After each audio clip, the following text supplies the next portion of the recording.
আসসালামু আলাইকুম। আপনারা যারা বান্দরবানের থানচি থেকে রেমাক্রি সবসময় নৌকা ভ্রমণ করেন তাদের জন্য একটি গুরুত্বপূর্ণ সতর্কতা। আপনারা জানেন সাঙ্গু নদী একটি পাথুরে নদী। এখানে যখন নৌকাগুলো যায় তখন নৌকাটির আশেপাশে অনেক ছোট বড় পাথর থাকে। পাথরের ফাঁক দিয়ে যেন যেতে পারে তাই নৌকাগুলো চিকন হয়।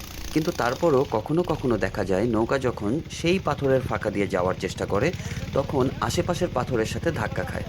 সাধারণত আমরা নিজেদের ভারসাম্য রক্ষা করার জন্য আমরা নৌকার দুই পাশে হাত দিয়ে বসি, কিন্তু এখানেই ঘটে যেতে পারে অনেক বড় দুর্ঘটনা।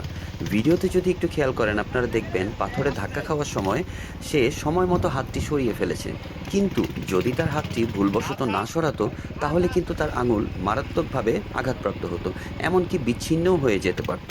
তাই আপনাদেরকে সতর্ক করার জন্য এই ভিডিওটা তৈরি করেছি। আপনারা যখন নৌকায় বসবেন তখন অবশ্যই আপনারা নৌকার ভেতরে হাত রাখবেন এবং কখনোই নৌকার বাইরে হাত রাখবেন না। সবসময় নিজে নিরাপদ থাকবেন এবং নিরাপদভাবে ভ্রমণ করবেন। সবার জন্য অনেক অনেক শুভকামনা।